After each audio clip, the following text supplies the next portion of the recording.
Tenemos que hablar con el micrófono.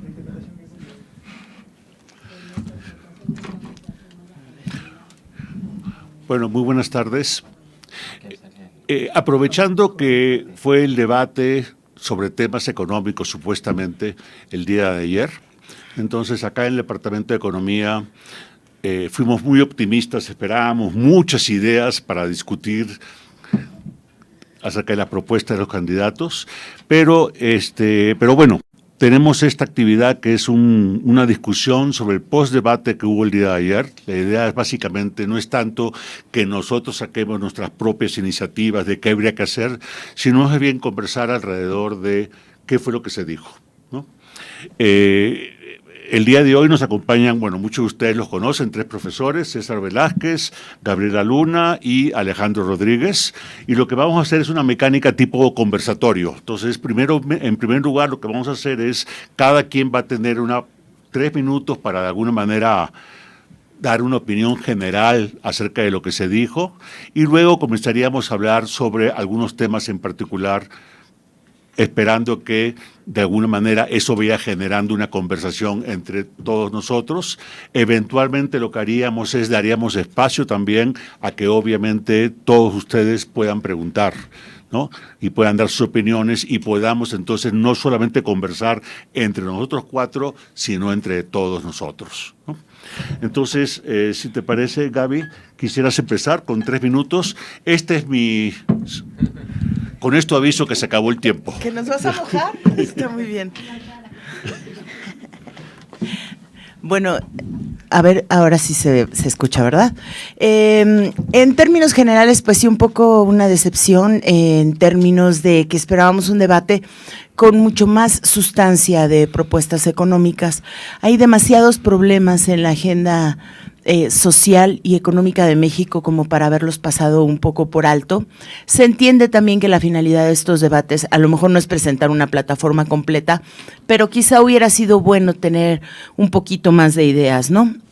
Desde el primer momento en el tema de crecimiento económico y empleo, empezaron a surgir temas tangenciales que no por esto son menos importantes, pero se empezó a hablar si había un modelo de crecimiento económico humanista contrastado con un modelo de en el que ahora enfrentan los microempresarios mexicanos el tema de la violencia en términos de cobro y derecho de piso. Se habló un poco sobre estas cuotas que pues encarecen los productos básicos para el consumidor final y que pues en realidad esto no se queda en manos de nadie que esté participando activamente en la economía, sino que se queda en grupos que sabemos que han empezado a dominar en amplias franjas de México. ¿Qué fue lo que me pareció a mí muy interesante que se hablara? Siempre se habla de los últimos 30 años de neoliberalismo que ha habido en México y bueno, tuvimos nosotros una charla muy interesante el viernes que vino muy al caso para ver este resultado, donde decían que todos los resultados son malos y bueno, en realidad ha sido un crecimiento pobre el que hemos tenido en México, además de un crecimiento muy, muy lento y a tasas muy bajas. Pero creo que en mi parecer debió de haber habido 3 temas que se debían de haber abordado con mucho más solvencia. Uno es la informalidad. Los mercados informales que hay en México retienen todas las posibilidades de crecimiento en muchos sentidos y si las políticas enfocadas al mejoramiento salarial y a las pensiones, en realidad no estamos hablando de casi poco más de 50% de los trabajadores mexicanos que no son beneficiarios de estas políticas. ¿Por qué? Porque si trabajas en la informalidad, nadie es tu empleador y no puedes obtener ni acceso a servicios de salud, ni pensiones, ni muchas otras cosas que podrían ser muy benéficas cuando estamos hablando de una forma de crecer, incluyendo a estas personas que ancestralmente han estado, digamos, relegadas en el sistema. Algo que me pareció muy interesante fue la pregunta que se hizo entre qué onda con la igualdad de oportunidades y la posibilidad de desarrollar un sistema de cuidados que no se abordó en las respuestas, pero que sí fue una pregunta que podríamos pensar que sí es una inquietud que hay en la sociedad mexicana, ¿no? La igualdad de oportunidades laborales y la igualdad de oportunidades de acceso a trabajos formales por parte de las mujeres y los hombres. Y algo que me interesó mucho y que solamente se abordó también muy poco en el debate fue el atacar el fortalecimiento desde las primeras infancias, o sea, desde la primera infancia para fortalecer educación, salud, lo que sí garantizaría que la población mexicana pudiera acumular capital humano que actualmente no se está viendo en los mercados laborales, ¿no?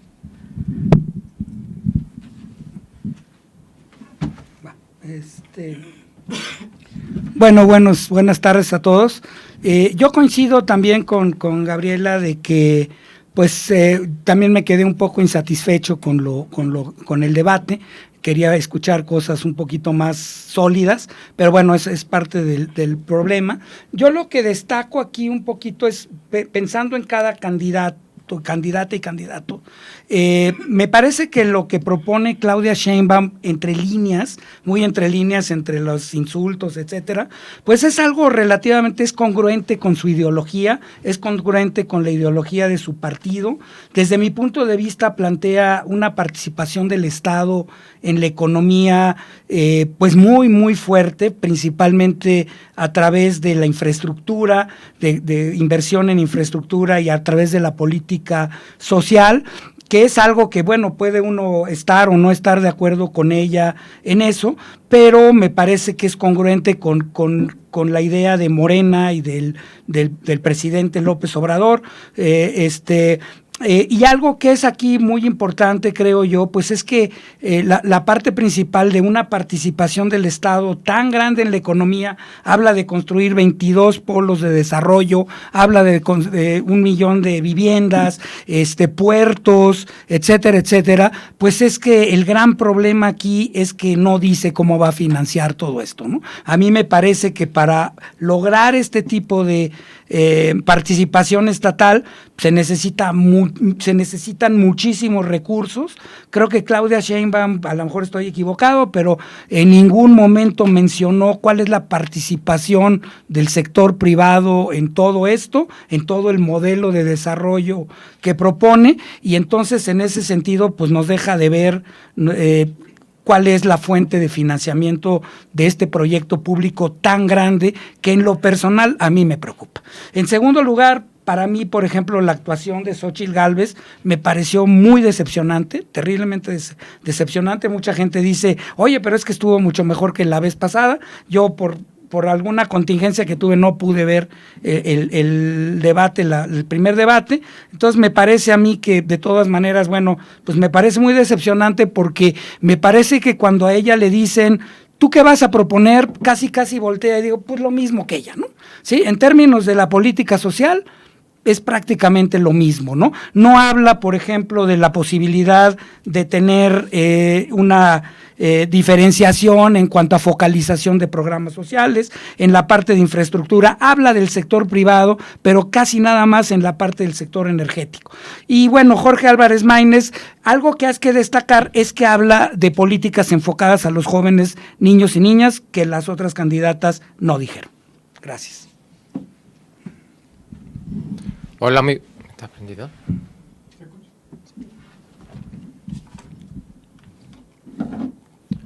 Hola, muy buenas tardes, gracias por estar aquí.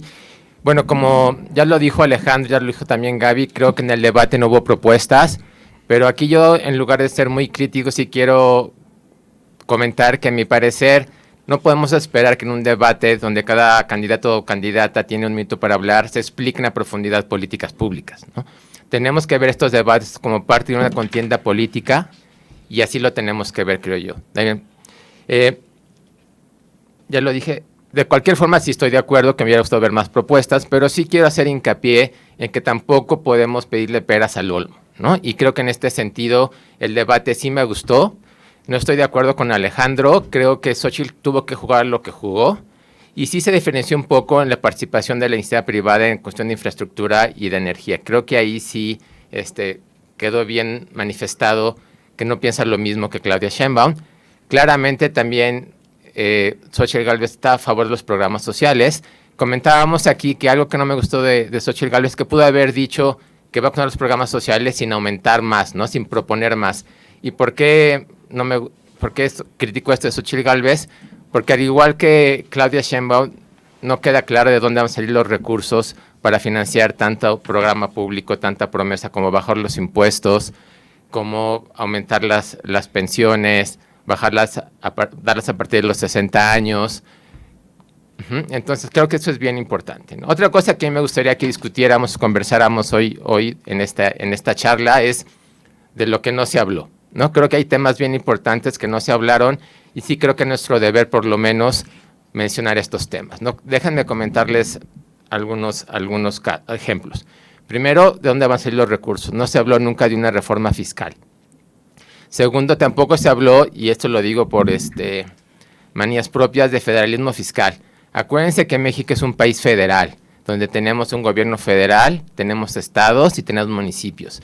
Y los estados y municipios son entes soberanos, y claramente sí importan lo que hacen los gobiernos estatales y sí importa lo que hacen los gobiernos municipales. Y no hubo ni una mención a las políticas públicas o cómo se va a coordinar el gobierno federal con los gobiernos estatales y municipales, ¿no?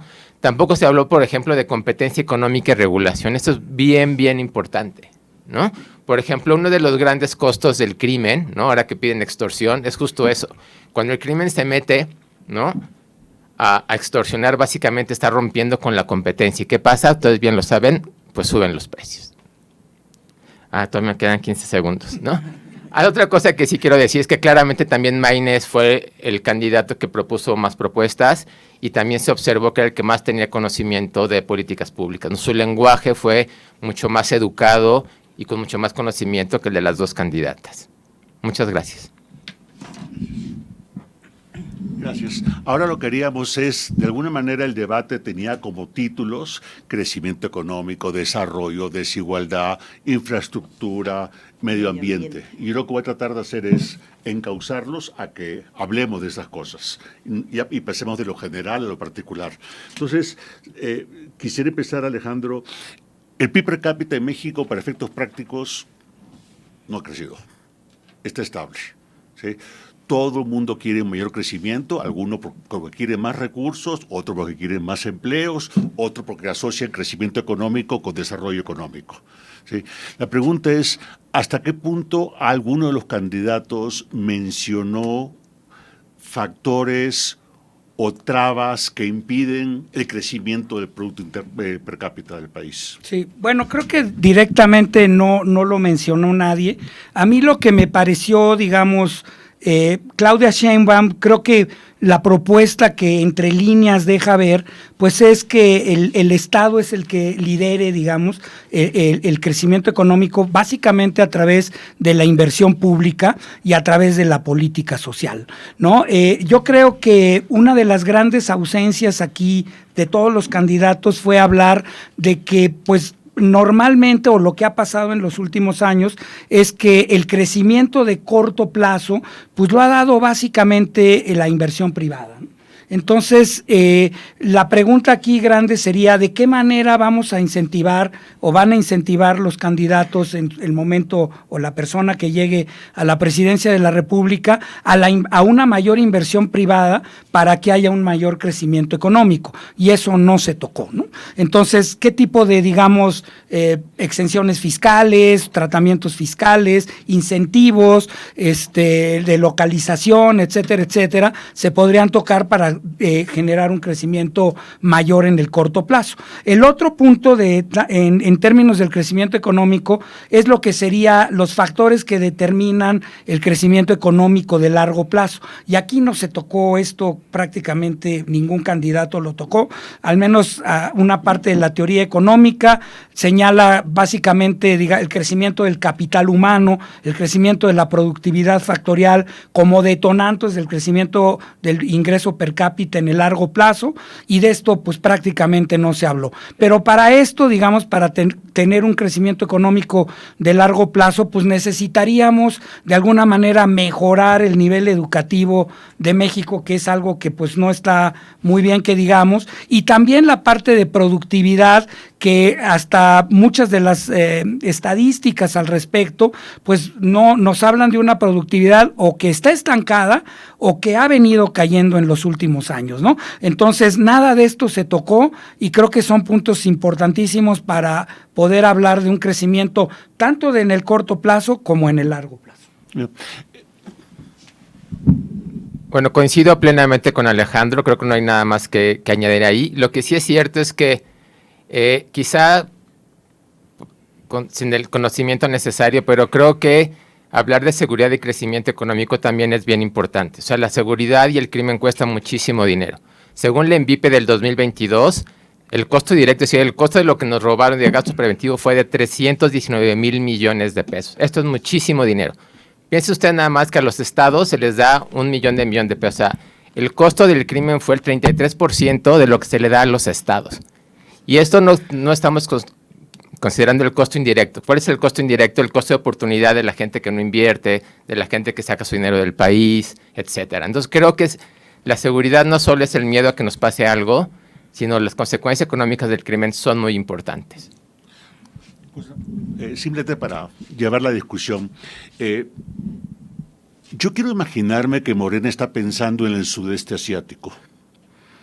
¿Sí? Es decir, la idea es, los últimos 30 años se ha estado empujando un poco la economía, más o menos la economía de mercado, el sector privado que fuera el motor de crecimiento, y por X o Y motivos no se dio, a pesar del TLC. Imaginemos por un segundito que alguien dentro de Morena estuviera viendo Corea, y muchos países del sudeste asiático se industrializaron gracias al Estado, y el Estado tomó la primacía. No sé qué opinan, qué tan lejos está esa idea de, estamos hipotetizando, de lo que Morena podría estar considerando, o mejor dicho, de lo que Claudia Sheinbaum podría estar considerando, dada aparte de la importancia de las ciencias para ella. Sí. Bueno, solamente diré algunos detalles. Creo que también los procesos de crecimiento en el sudeste asiático pasaron por procesos de reingeniería, que era otro momento histórico en términos de adaptación, adecuación y reinvención de tecnología ad hoc a las sociedades, ¿no?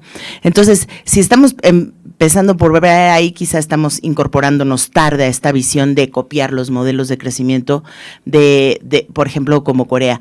Sin embargo, algo que sí fue ayer interesante es que, aunque sea de manera tangencial, los 3 candidatos hablaron del tema de la educación.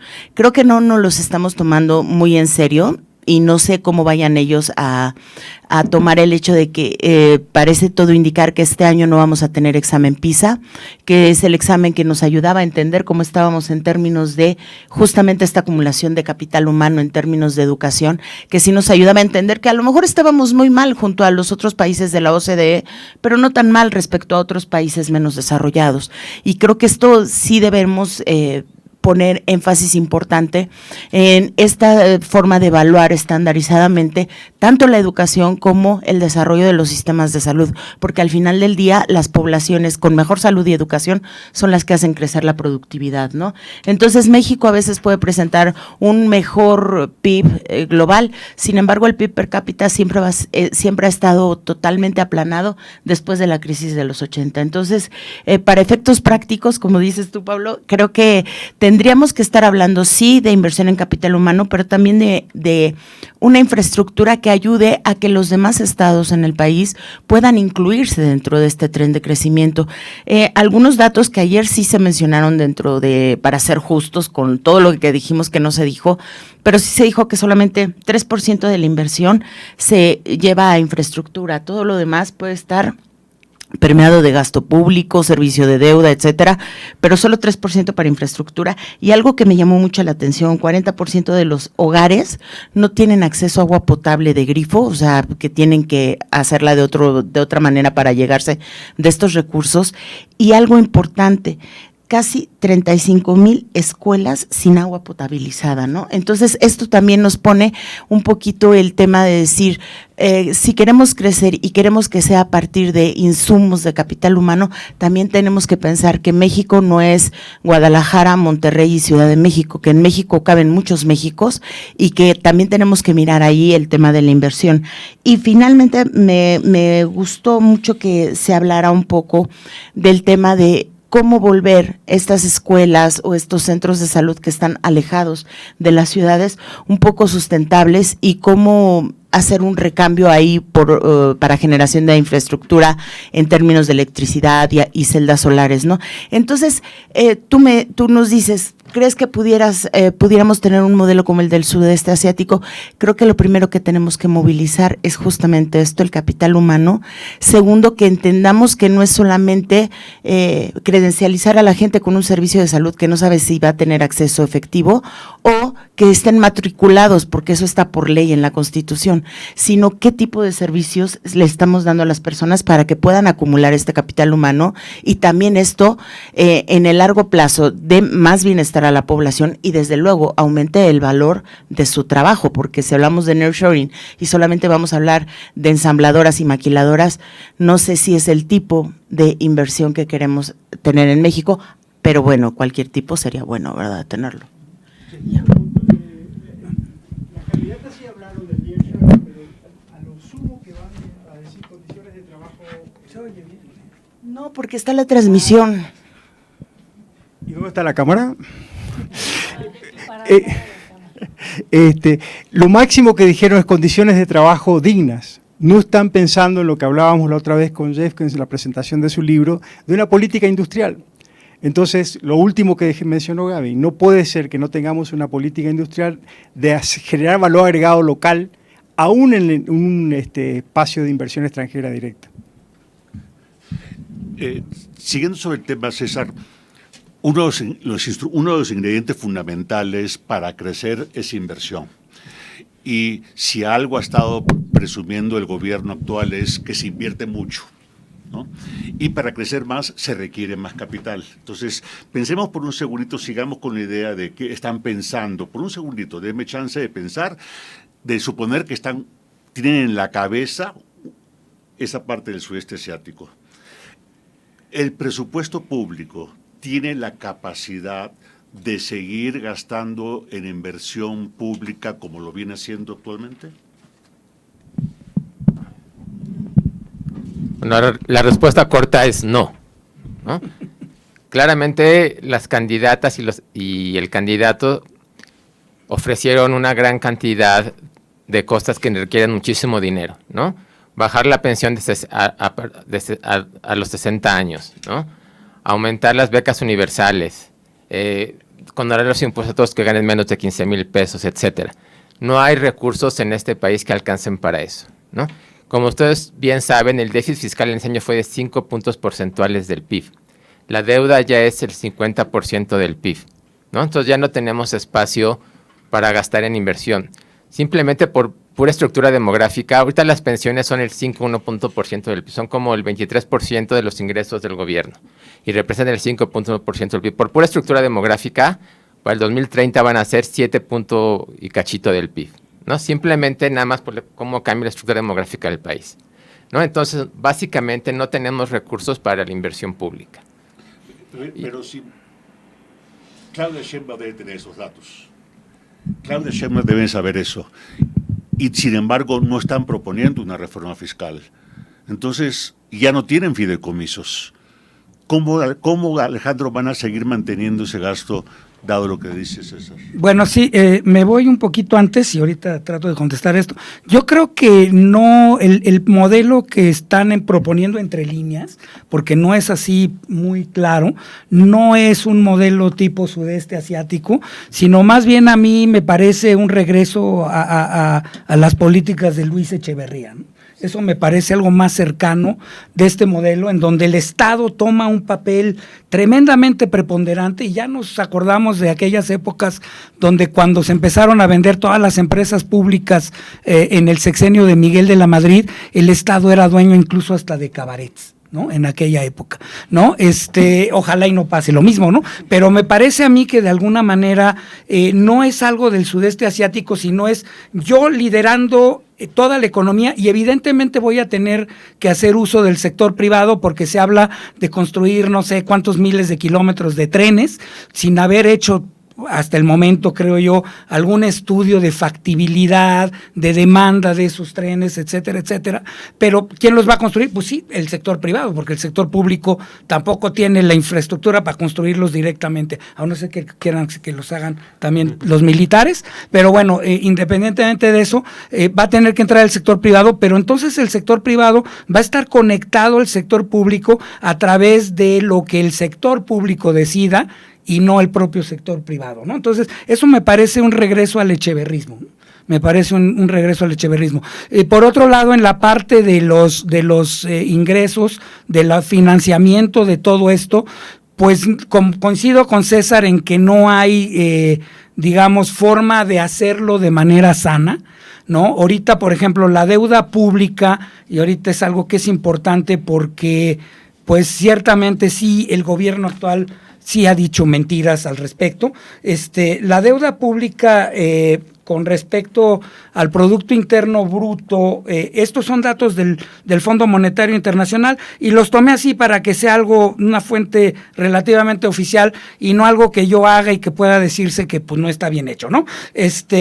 La deuda neta con respecto al PIB, en el año de 2018 era de 43.6% del PIB. Para el Fondo Monetario Internacional calcula que en 2024, o sea, a fines de este año, esta deuda va a ser de 50.3%. Esos son más o menos un incremento del 6.7 puntos porcentuales con respecto al PIB en el sexenio de López Obrador, ¿no? Cuando López Obrador ha dicho que la deuda no aumenta, pues eso es completamente falso. Uno de los puntos que por lo que quizá él diga eso es porque la deuda bruta tiene un cambio nada más de 3.4 puntos porcentuales del PIB. ¿Y a qué se debe eso? ¿Qué es la deuda neta y qué es la deuda bruta? La deuda bruta es todo lo que el gobierno debe. Y la deuda neta es todo lo que el gobierno debe, menos todos los activos financieros que pueda tener el gobierno y todas las deudas que puedan tener particulares u otros estados u otros países con el gobierno de México. Esa es la deuda neta. Y lo que pasó al principio de este sexenio es que probablemente no aumentó mucho la deuda bruta, pero sí aumentó la deuda neta porque se tomaron todos los fideicomisos, dinero de todos los activos financieros que tenía el propio sector público y se acabaron, ¿no? Por eso el incremento en la deuda neta es mucho mayor que el incremento en la deuda bruta. Y ese incremento es bien parecido al incremento que le dio Felipe Calderón a esta deuda neta de 7.4 puntos del PIB y al que le dio Enrique Peña Nieto de 8 puntos del PIB, ¿no? Entonces, la diferencia es bien poquita, es un poquito menor que lo de los otros dos sexenios, pero es casi igual de grande, ¿no? Entonces, la apuesta tal vez sea seguir incrementando la deuda, ¿no? ¿Puede incrementarse la deuda? Es posible que sí. ¿Puede incrementarse y puede no generar una crisis el próximo sexenio? También es posible que sí. Pero recordemos que hay un punto que no sabemos cuál es, en donde puede haber una crisis fiscal. No sabemos cuál es porque hay países, por ejemplo, como Japón, que tienen una deuda pública con respecto al PIB de 200% y no pasa mucho, y hay países como, me parece que fue Lituania o alguno de estos países bálticos o del este de Europa, que tronó con 35% de deuda con respecto al PIB. ¿Cuál es el umbral en México? ¿Quién sabe? Sí. Sí, bueno, en realidad, por eso como que sonreí cuando hablabas de, están pensando en el sudeste asiático, para mí tampoco es claro que sea el tipo de modelo que están observando. Sí creo que es un modelo, incluso para ambas, como un fuerte detonador de inversión y de desarrollo en infraestructura, ven al Estado más que a la iniciativa privada, ¿no? Por otro lado, con toda esta liquidación de activos financieros términos que tenía en el pasado el propio país. Es un poco cuestionable cuando se habla de mejoramiento de pensiones y que se dice, no, pues esto es fácilmente financiable con los beneficios económicos que se tengan del Tren Maya, del aeropuerto Felipe Ángeles y de Dos Bocas y de Mexicana de Aviación, que hasta el momento solo reportan pérdidas. Entonces, si con eso vamos a financiar la posibilidad del incremento de pensiones, pues creo que mal vamos en la planeación financiera de este incremento de pensiones. Y nuevamente hago énfasis en el problema de pensar que pueda volverse también deuda el hecho de pensionar a personas que tienen trabajo formal y que de alguna manera tienen ingreso mucho más estable que todos aquellos que están en la informalidad y con trabajos flexibles, ¿no? Entonces, esto sí sería una reforma absolutamente digamos, pro rico, ¿no? Porque no sería para nada incluir a las personas con menores recursos. Entonces, creo que el hecho de observar solamente al Estado como el posible motor de crecimiento también limita las posibilidades de hacerse de recursos y sobre todo de generar proyectos rentables y proyectos que puedan ayudar a un crecimiento con una visión mucho más general en el país. Se habló un poco de los empresarios, ¿no? Y creo que aquí también vale la pena discutir algo que quizá no se profundizó, pero los empresarios, su función tendría que ser buscar dar salarios justos y con ello homologar o buscar la equidad y la justicia social.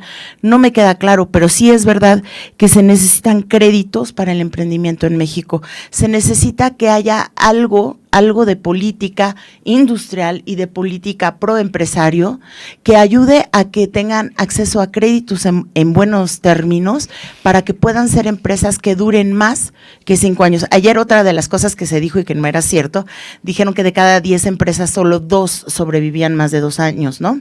En realidad la estadística parece ser que es el 50% sobreviven 2 años. De todas formas, eso es una inversión, un dinero y una deuda que estás haciendo que le cueste a las personas que quieren emprender y que quieren emplear a más personas. Entonces creo que es importante pensar un poco cómo mejorar las condiciones de competencia para los empresarios, pero también las condiciones salariales para los trabajadores, porque creo que no podemos estar hablando de un incremento de 110% del salario, sí, pero esto no es en términos reales, es en términos nominales, todos lo sabemos.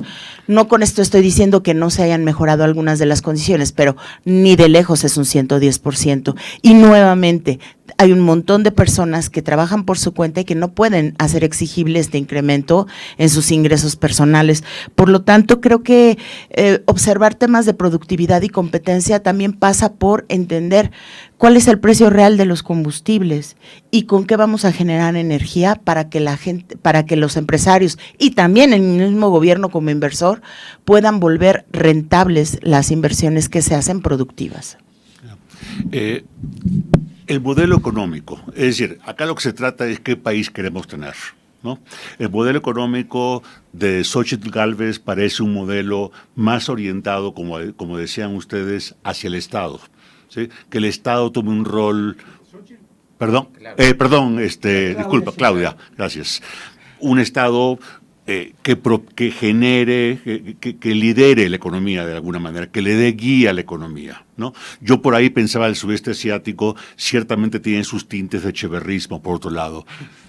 Pero ¿y Claudia? ¿Qué piensa Claudia? Disculpen. Todo el mundo hace eso. Sí, pero ¿qué piensa Xóchitl? ¿Qué piensa? A ver, la economía antes lo que teníamos era una economía que tampoco crecía. Era una economía que no resolvía problemas de desigualdad. Era una economía, era una economía con serios problemas que fue en parte lo que llevó a que surgiera Morena. ¿Sí? Ok, antes en el corto plazo, no tan antes, ¿no?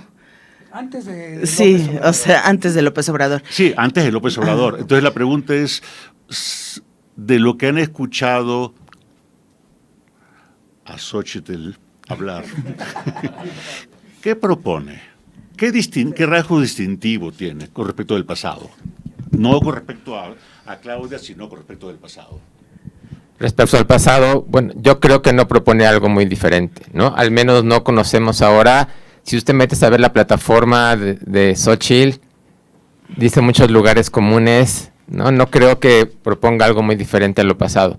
Aunque sí tenemos que aceptar que dado el contexto político actual y dado el éxito clientelar de los programas sociales, pues Xóchitl Gálvez también los está apoyando, ¿no? Y eso puede ser bueno, puede ser malo, dependiendo cómo lo queramos ver.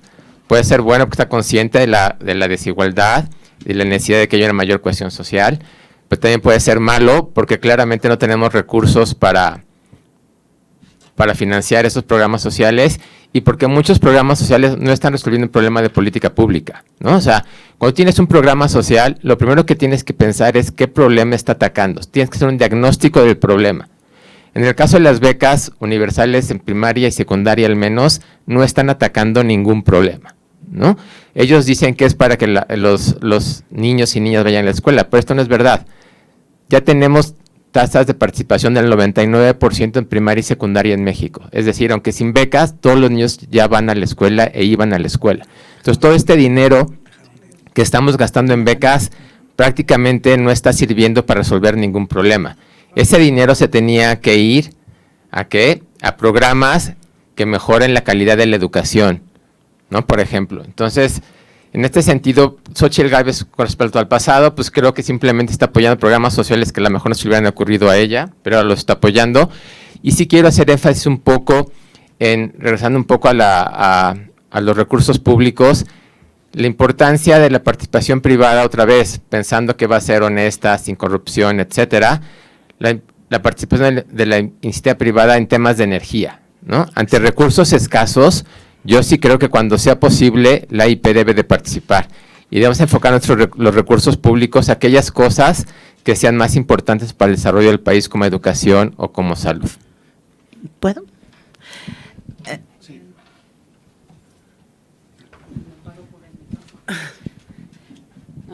Yo nada más quiero decir que una cosa que me llamó mucho la atención del debate ayer es que como que hay una presión muy fuerte sobre Xóchitl para mantener los programas sociales, pero como si el gobierno de ahora no hubiera quitado programas sociales. O sea, entonces yo creo que ella habría como que decir, o sea, precisamente que pues quitaron Progresa, Oportunidades, Prospera, como se llama, y que eso tiene un efecto. Y sí hay estudios ahora que sí han dicho que ha bajado sí es cierto que habíamos llegado a niveles de participación, de matriculación altísimos, pero pero han bajado. O sea, sí ha habido un efecto sobre y hay ahorita una necesidad muy grande de regresar a los niños a la escuela y sin embargo, siento que Xóchitl pudo haber hablado un poco de que no todo en programas sociales ha sido aumentar lo que ha hecho el gobierno de López Obrador, que ha habido muchas reducciones de programas sociales y que todo lo que hacía el INE tampoco,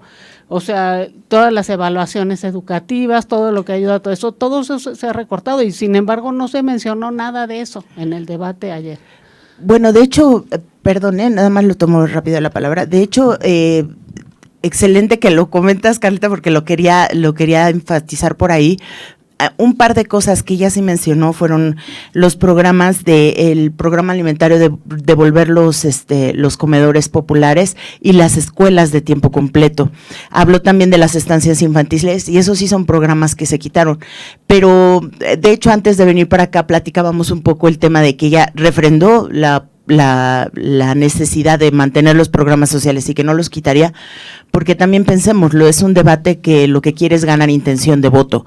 No vas a ganar intención de voto diciendo, pues vamos a focalizarlos mejor y una vez que las personas rebasen cierta línea de pobreza, se los vamos a quitar, porque entonces se vuelve absolutamente impopular decirlo, ¿no? Si esto es una forma de mentir, pues es una forma de mentir pues completo, porque tampoco creo que estos tipo de programas de transferencias en efectivo puedan ser tan de largo plazo, tal que aguante más de 2 sexenios, ¿no?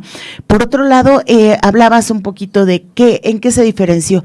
Bueno, habló también de estas cosas, de los seguros y las coberturas para los trabajadores agrícolas, para la gente de campo. Y esto es regresar un poquito, sí, a esta parte que no se crecía, pero que por otro lado le daba certeza a la gente que genera alimentos para toda la población, ¿no? Entonces, eso sí lo mencionó, diciendo que pues entre toda esta marasmo de programas de transferencias en efectivo, si hay un sector que ha sido un perdedor en la política social, ha sido el de la gente que trabaja en el campo, particularmente agrícolas, ¿no? Y también otra de las cosas que quizá, bueno, lo de emprendedores, lo de cuidar a los empresarios y a los microempresarios, que por ahí no cayó nada bien en ciertos sectores, esto de decir, sí, pues tenemos que hacer que los salarios sean mejores, pero tampoco podemos seguir ahorcando una clase empresarial que ahora tendría que reducir jornada, aumentar días de vacaciones, que no está de la mano con incrementos en productividad, ¿no? Entonces, ahí me parece que fue mucho más realista de decir, pues sí, nos gustaría que solamente trabajen 6 días y nos gustaría que tengan más vacaciones, pero no podemos seguir ahorcando a la gente que mantiene fuentes de trabajo. Entonces, creo que esto también es un pequeño efecto diferenciador que, por cierto, no le cayó muchísimo bien a la gente, ¿verdad? Pero algo que en lo que hizo énfasis y que creo que puede ser una buena señal es sobre otorgar certeza jurídica a las personas que inviertan en México, y que pasa un poco por lo que dijo César, ¿no? Si está la iniciativa privada generando energías más limpias, más sustentables y más baratas, debes permitirlo, y creo que ahí nos estábamos echando un poco para atrás en términos de certeza jurídica con el recambio en la ley de generación eléctrica, ¿no? Entonces, creo que eso que lo mencionen también está bien, y puede eso no ser las menciones más populares, ¿no?, dentro de un debate. Simplemente, si pudiera comentar una cosita, Gaby, cuando dices que los aumentos salariales y los días que se van a quitar, qué sé yo, no están en línea con la productividad, lo que estás mencionando es que si estuvieran en línea, no tocarían las ganancias empresariales. Bueno, pero ¿sí? si piensas, o sea, que duran poco las empresas, Pablo. Decir eso quiere decir lo otro también. Porque lo que estás haciendo es financiando esos salarios y esos días con la productividad. Simplemente creo que es importante mencionarlo, porque sí hay empresas en México que están obteniendo ganancias extraordinarias en estos periodos de tiempo. Pero sabemos que son las menos empleadoras, Pablo. ¿Perdón? Sabemos que son las menos empleadoras. Esas que la mitad muere son las que más emplean, y es donde, pues sí lo entiendo, o sea, hay un trade-off ahí, ¿no? O sea, si dices que no se puede mientras no se incremente la productividad, es que mantengas intactas los beneficios económicos. A veces no es muy claro si tantas están muriendo antes de consolidarse como empresas, ¿no? Ya, bueno. Déjame seguir con el modelo, porque la impresión que me da es que sea una o sea la otra, la probabilidad de que podamos resolver problemas de informalidad o de pobreza tiende a 0. Es decir, los grandes problemas estructurales del país no están siendo atendidos. ¿Sí están de acuerdo con eso? Sí. Es decir, no está cambiando nada, salvo quizás, y eso sí, déjeme ponerlo, el Estado de Derecho, que eso sí puede ser un cambio importante, pero realmente, para peor, quiero decir, ¿no? Pero realmente no están proponiendo nada que implique un cambio en el nivel de desarrollo del país.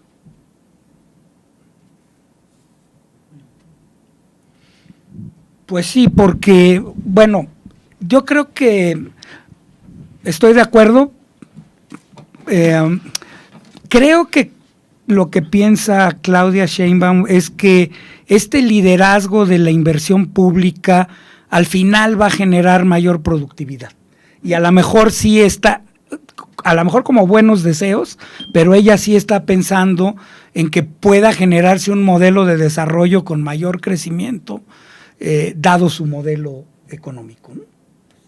Lo cual no es que yo esté de acuerdo con eso, pero creo que ella sí está proponiendo la posibilidad de que haya un mayor crecimiento económico. En el caso de Xóchitl Gálvez, yo regreso al mismo punto con el que empecé, ¿no? Yo no veo nada ahí, no veo ninguna propuesta, digamos, de un esquema de modelo económico.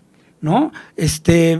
Salvo en cosas muy particulares como las que ustedes han dicho, ¿no? En la parte del sector eléctrico, pues del sector energético, pues está regresando igualito a la política de Peña Nieto, es válido, pero está regresando al 100% con ese esquema. En la parte de microempresarios y campo, son un poco vagas sus afirmaciones.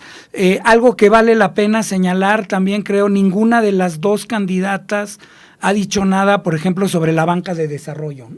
Que en el caso, que podría ser sobre todo en la parte quizá en términos de lo que propone Claudia Sheinbaum, pues la banca de desarrollo en su momento, en la etapa desarrollista, incluso del echeverrismo y de López Portillo, fue una pieza fundamental, ¿no?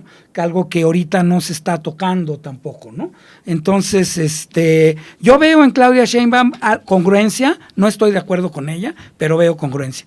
Y en Xóchitl no veo una propuesta concreta, ¿no? Uno de los temas que curiosamente en el debate se levantó y hubo un silencio casi absoluto fue en temas de medio ambiente. ¿Por qué? ¿Por qué creen que fue eso? Bueno, yo creo que,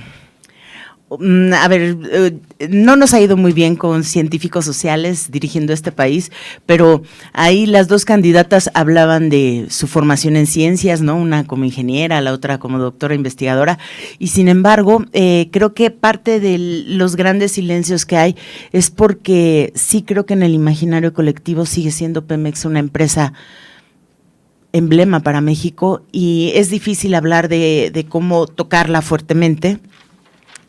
En muchas de las inversiones que se hicieron en este sexenio son inversiones que abonan para mayor utilización de combustibles fósiles. Dicen que hay una gran reserva en el sur del país, ayer lo dijo la candidata Sheinbaum, y sin embargo pues no dijeron toda la pérdida que ha habido por ejemplo, de depredación del medio ambiente por la falta de estudios de impacto en la mayoría de las grandes inversiones, ¿no? Entonces creo que es un tema en el que le duele un poco a la candidata oficial tocarlo porque sabe que este gobierno si algo no ha sido para nada con un enfoque de desarrollo sostenible ni de compromiso con el medio ambiente. Y cuando dijeron que era importante adherirse a los acuerdos de París, pues dijo, sí, claro, nosotros lo firmamos, pero de ahí a lo cumplimos, pues es muy complicado, porque nos quedan pocos años para cumplir los objetivos principales de estos acuerdos de sustentabilidad ambiental y no hemos hecho ni siquiera recambio, por ejemplo, de electromovilidad o de cambio por energías renovables, no lo hemos hecho. Entonces, pues la candidata oficial pues no podía hablar de esto porque sabe que no va en ese camino. Y por el otro lado, Xóchitl sí habla de, por ejemplo, algo que me gusta, pero también lo dijo Maynes, el hecho de reutilizar agua, de volver un poco sistemas más sostenibles al interior, o sea, que puedan resolverse al interior utilizando agua reciclada, agua limpiada para usos no de consumo humano. Y algo que me llamó mucho la atención y con el que las dos se quedaron absolutamente en silencio es cuando dijeron que 70% de las concesiones de agua limpia están dadas a 5 empresas y esas 5 empresas pueden gestionar el grueso del agua que hay en el país, ¿no?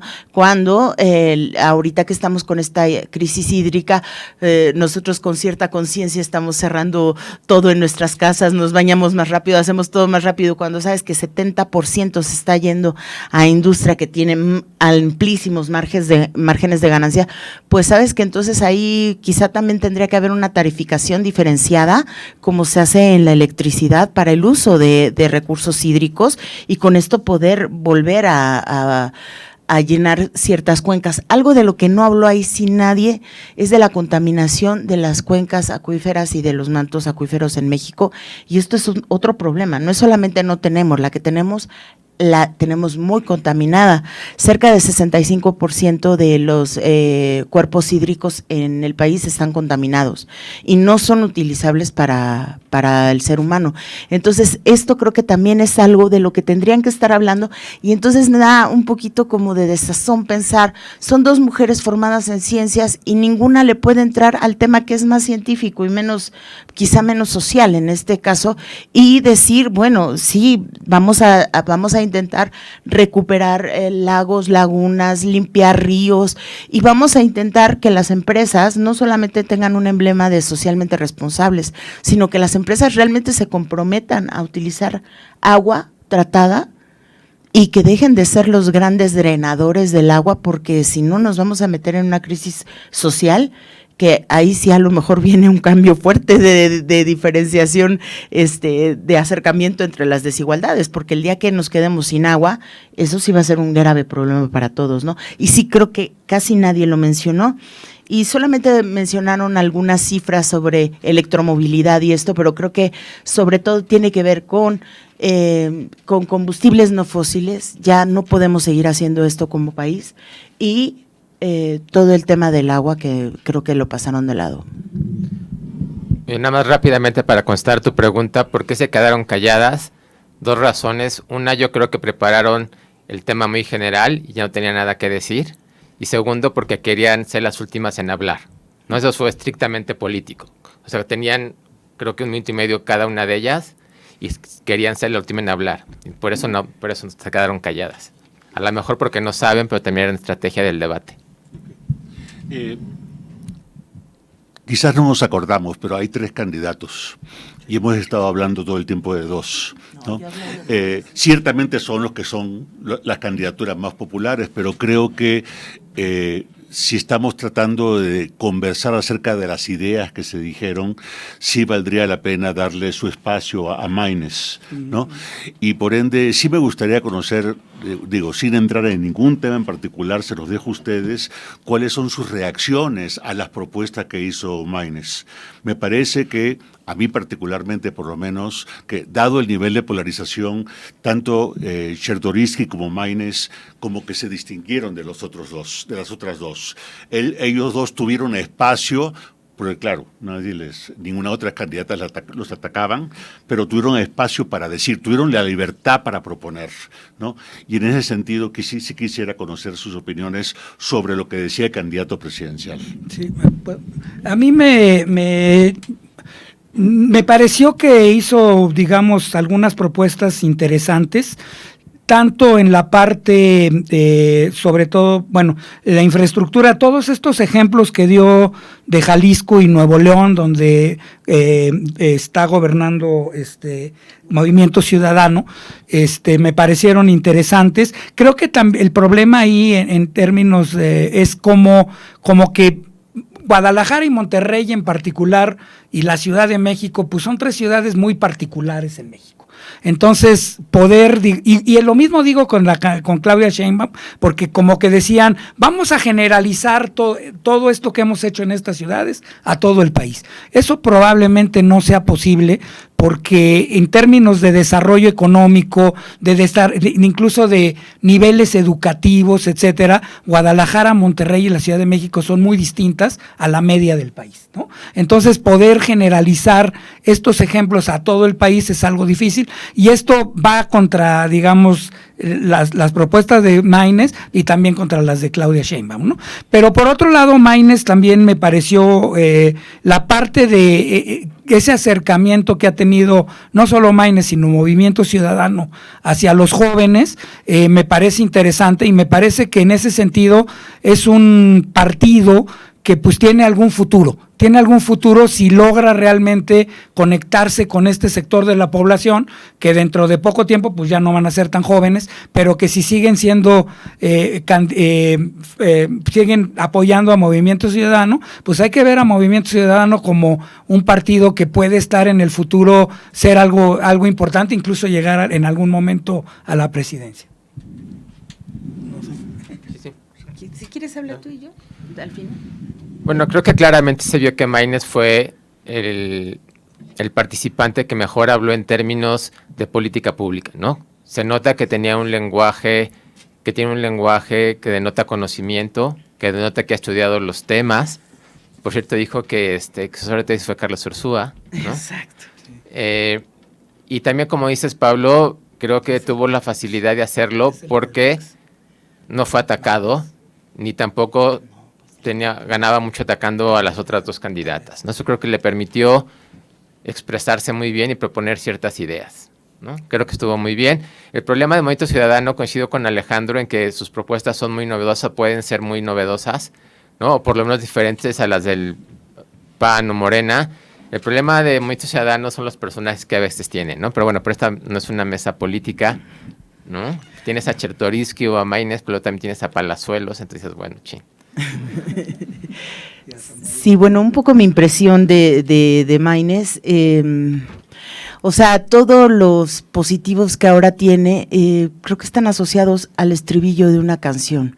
Y creo que el mayor éxito que tiene cada elecciones Movimiento Ciudadano es que siempre consiguen tener spots que le pegan a la gente, que la gente canta y que les cae bien. Pero así como propuestas extremadamente novedosas, pues no las noto. Chertorivsky, a diferencia, bueno, no, también Maynes ayer se notó que tiene bastantes conocimientos técnicos de varias cosas, pero Chertorivsky pues ha sido un funcionario de nivel alto y medio alto, lo que hace que pues pueda entender un poco las tripas de cómo funciona el gobierno, de cómo funcionan las políticas, y por eso creo que puede tener una gran solvencia en el debate. En el debate de la Ciudad de México, claramente él tiene un nivel diferente de Clara Brugada y de Taboada, ¿no? Se nota, y bueno, para mí su estigma es que está con este partido, donde lo único que va a hacer es ganar algunas curules en las cámaras, y Maynes un poco en ese sentido también creo que va ahí. Algo que se movió mucho en la red ayer es que, si bien es cierto que era el que tenía el lenguaje más técnico, el que se comportó de forma más educada y civilizada en el debate, también es verdad que los únicos ataques que hizo fueron a Xóchitl como opositora, siendo que había mucho que señalar respecto a lo que ha actuado este gobierno. O sea, si no quería atacar a Claudia estaba bien, pero sí podía decir muchísimas carencias de cosas que ha habido en este gobierno. Por ejemplo, no hizo énfasis en la inversión tan sucia en términos de contaminantes que ha tenido todo este sexenio. No hizo énfasis para nada en temas de deuda pública, y creo que ahí es donde puede ser que tenga mucho jale o empatía con los jóvenes. Sin embargo, pues pareciera que a veces sí quiere ser como una fiel de balanza que robe votos solamente a uno de los dos lados con los que está contendiendo, ¿no?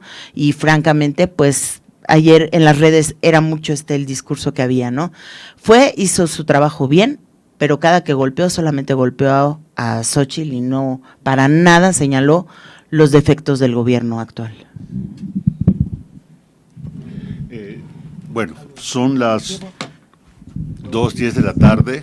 No sé si habría preguntas, algunos de ustedes, inquietudes. Voy a hacerla aquí ahora como de participante, de llevar el micrófono, porque si no, no nos van a escuchar en la transmisión.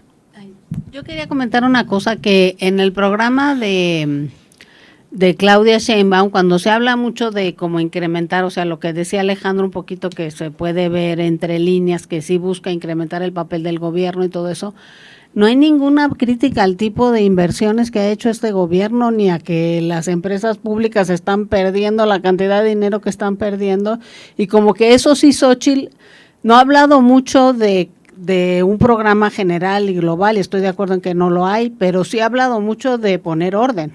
O sea, y de quitarle el dinero a Pemex o sea, de bajar las pérdidas de Pemex, que son increíbles, o sea, y eso como que no,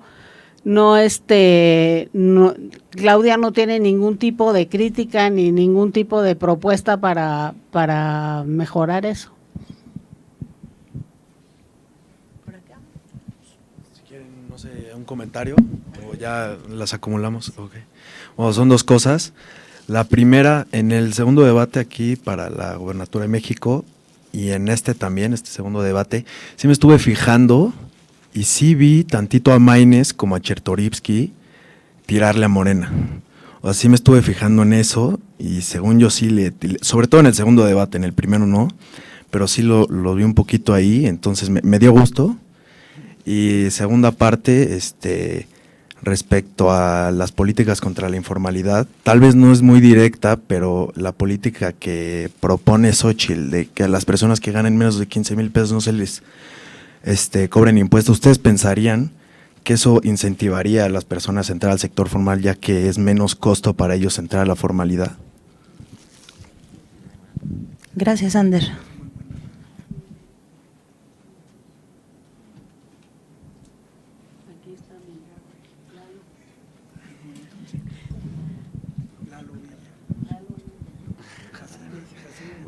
Bueno, mi duda en general es que si creen ustedes personalmente que estos debates sí puedan cambiar el rumbo de lo que muchos ya esperan, ¿no? No quiero decir yo, pero pueda hacer algún cambio significativo en lo que ya se espera.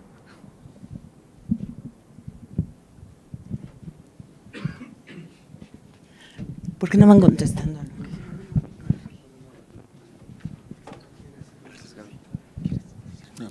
Perdón, yo creo que mi comentario va justo de la mano de Lalo, que no sé si realmente le pasa a mis compañeros o les pasa también a ustedes, que veo este tipo de debates con un poquito de grado de cinismo, porque no sé si realmente todo lo que hablan va a llegar a servir de algo, qué tanto puedo pensar en que va a funcionar y que no va a funcionar.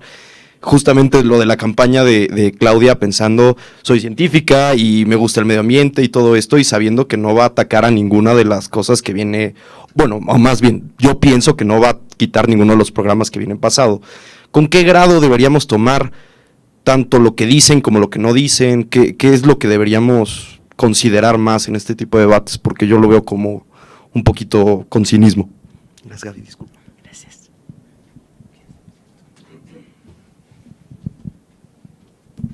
Bueno, pues gracias por las preguntas. Me parece muy interesante tu pregunta, Ander. Pues sí, por una parte sí sería un incentivo a que los trabajadores y los empresarios formales contrataran más trabajadores porque tienen que pagar menos impuestos. Pero por otro lado, tengo yo la impresión de que la medida que está proponiendo Xóchitl es una medida que no se ha estudiado, que no la ha estudiado bien, ¿no? O sea, ojalá y sí la haya estudiado bien, porque lo importante ahí es saber si obviamente va a haber algún tipo de pérdida fiscal, y esa pérdida fiscal, en todo caso, ¿cómo la podrías compensar, no? Entonces, eso yo siento que fue pues más bien una propuesta populista, la verdad, ¿no? Ojalá y no sea así, pero eso es lo que yo pienso. Por otro lado, de las otras preguntas, básicamente de qué efecto puede tener esto en la votación, pues no lo sé, porque y algo que me llama mucho la atención, y yo creo que para todos es como un misterio, es que por primera vez vemos encuestas que son totalmente disímiles, ¿no? Hay unas encuestas que le dan una ventaja a Claudia Sheinbaum de 25 puntos, algo por el estilo, en cuyo caso, pues yo creo que ya no habría nada que hacer, o sea, la suerte está echada y no pudiera subir 2 puntos Xóchitl y bajar 2 puntos Claudia, pero eso pues no afectaría nada. Y tenemos otra encuesta que es creo que la de Massive Caller, que le da 3 puntos de ventaja a Claudia Sheinbaum, en cuyo caso estos debates pues sí podrían hacer una diferencia muy importante, ¿no? Yo creo que ambas encuestas o ambos tipos de encuestas, los dos deben estar equivocados, ¿no? Porque no creo que, de verdad, no creo que ni haya 25 puntos de ventaja, pero tampoco, honestamente, no creo que haya 3 puntos de ventaja. Yo creo que hay unos 10 o 12, y creo que pues la suerte en ese caso ya estaría echada. Bueno, con respecto a la segunda pregunta, creo que los debates a lo mejor no van a cambiar drásticamente los resultados, pero lo que sí pueden hacer es cambiar la tendencia, ¿no? Eso sí es muy factible que lo puedan hacer. A lo mejor un comentario, por ejemplo, sí creo que Xóchitl salió muy contenta del debate, eso le puede dar ánimo. A lo mejor puede haber un hashtag de Claudia, la de las mentiras, no lo sé, o sea, sí pueden cambiar las tendencias. También lo que hacen los debates te dan mucha información para tus siguientes tipos de anuncios, de publicidad, de los mensajes que quieres dar. Entonces, en ese sentido, los debates sí son muy importantes, ¿no? No tanto porque vaya a cambiar, no sabemos cuánto afecta el voto hoy, ¿no? O sea, no es que hoy ya los porcentajes cambiaron. Eso no sucede, ni aquí en México ni en ninguna parte. Pero sí pueden los debates cambiar las tendencias. Eso sí es verdad, ¿no? Y eso es como muy importante. Y rápido otra cosa, y también creo que los debates sirven para ver las personalidades de los candidatos, cómo responden a los ataques, qué tan... Para mucha gente piensa que mucha gente no conoce a los candidatos, entonces los debates también sirven muchísimo para eso.